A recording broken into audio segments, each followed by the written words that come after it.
మీ జీఐఈటీ ఇప్పుడు జీజేయుగా మారింది. 2000కు పైగా ప్లేస్మెంట్స్, ఐపీఎం, కేపీఎంజీ వంటి సంస్థలతో ఇంటిగ్రేటెడ్ కోర్సులు. యూపీఎస్సీ కోచింగ్, అడ్మిషన్లు open.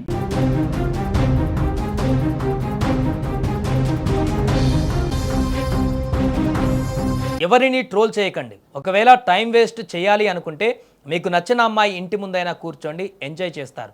Icon star Allu Arjun నోటి నుంచి వచ్చిన ఈ ఒక్క మాట ఇప్పుడు సోషల్ మీడియా ప్రపంచంలో హాట్ టాపిక్గా మారింది. యూసఫ్గూడ శౌర్య భవన్లో 600 మందికి పైగా అభిమానులతో జరిగిన గ్రాండ్ ఫ్యాన్స్ మీట్లో బన్నీ చేసిన వ్యాఖ్యలు తీవ్ర దుమారాన్ని, చర్చలను రేపుతున్నాయి. సాధారణంగా బన్నీ పుట్టినరోజు లేదా సినిమా రిలీజుల సమయంలో జూబ్లీహిల్స్లోనే ఆయన ఇంటి ముందు అభిమానుల సందడి చూస్తుంటాం. కానీ ఈసారి అల్లు అర్జున్ ఫ్యాన్స్ అసోసియేషన్ శౌర్య భవన్లో ఏకంగా 600 మందికి పైగా ముఖ్యమైన ఫ్యాన్స్తో ఒక భారీ మీట్ను ఏర్పాటు చేసింది. శౌర్య భవన్ పరిసర ప్రాంతాలన్నీ ఫ్యాన్స్ కోలాహలంతో మారిపోయాయి.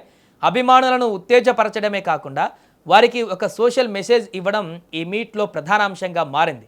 ముఖ్యంగా డిజిటల్ యుగంలో సోషల్ మీడియా నెగిటివిటీ పైన బన్నీ ఇచ్చిన క్లారిటీ ఇప్పుడు అందరినీ ఆలోచింపజేస్తుంది. స్పీచ్లో భాగంగా బన్నీ మాట్లాడుతూ సెలబ్రిటీలైనా సామాన్యులైనా సోషల్ మీడియాలో సైబర్ బుల్లీయింగ్, ట్రోలింగ్ ఎదుర్కోవడం ఎక్కువైపోయింది. మీకు ఎవరైనా నచ్చకపోతే సింపుల్గా వదిలేయండి, అంతేకాని వాళ్ళను హేట్ చేయడం లేదా ట్రోల్ చేస్తూ మీ సమయాన్ని, డబ్బును, ఎనర్జీని వృధా చేసుకోకండి. ఆ సమయాన్ని మీ సొంత ఎదుగుదల కోసం, మీ భవిష్యత్తు కోసం ఉపయోగించండి అని హితవు పలికారు. ఇంతవరకు బాగానే ఉంది, కానీ ఆయన సరదాగా అన్న ఒక ఉదాహరణే ఇప్పుడు అసలు చర్చకు దారితీసింది. నీకు నచ్చని పని చెయ్యి, ఉదాహరణకు నీకు నచ్చిన అమ్మాయి ఇంటి ముందు కూర్చో, పర్లేదు, కనీసం నువ్వు ఎంజాయ్ చేస్తావు, కానీ ఎవరిని ట్రోల్ చేయకు అని సరదాగా అన్న వ్యాఖ్యలు నెట్టింట వైరల్గా మారాయి. ఇకపోతే అల్లు అర్జున్ ఉన్నట్టుండి ఇలాంటి వ్యాఖ్యలు చేయడానికి కారణాలు ఉన్నాయా అంటే 2 కోణాలు వినిపిస్తున్నాయి. అందులో మొదటిది సైబర్ దాడి అండ్ పర్సనల్ ఎక్స్పీరియన్స్. గత కొంతకాలంగా అల్లు అర్జున్ పైన, ఆయన ఫ్యామిలీ పైన లేదా ఆయన సినిమాల పైన సోషల్ మీడియా అక్కడ జరుగుతున్నటువంటి నెగిటివ్ ప్రచారాలు అందరికీ తెలిసింది. పాన్ ఇండియా స్థాయిలో ఎదిగిన కొద్దీ వస్తున్నటువంటి అన్నెసెసరీ ట్రోలింగ్స్ని ఆయన గమనిస్తూనే ఉన్నారు. అభిమానులు ఆ ట్రోల్స్కి కౌంటర్లు ఇస్తూ సమయం వృధా చేసుకోవద్దని చెప్పడమే ఆయన ముఖ్య ఉద్దేశం కావచ్చు. ఇక రెండవ కోణం ఇమేజ్ మేకోవర్ అండ్ పొలిటికల్ లేదా సోషల్ స్టాండ్.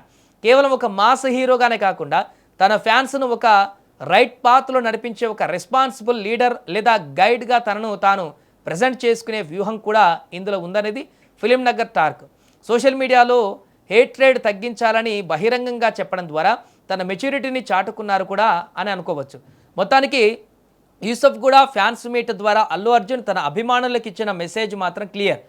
పక్కవారిపైన ద్వేషం కంటే సొంత ఎదుగుదలే ముఖ్యమనేది ఆయన మాటల సారాంశం. మరి అల్లు అర్జున్ చేసిన ఈ వ్యాఖ్యలపైన మీ అభిప్రాయం ఏంటి? ఆయన చెప్పిన ఉదాహరణ మీరు ఎలా చూస్తున్నారు? మీకేమనిపించిందో కూడా కింద కామెంట్లో తెలపండి.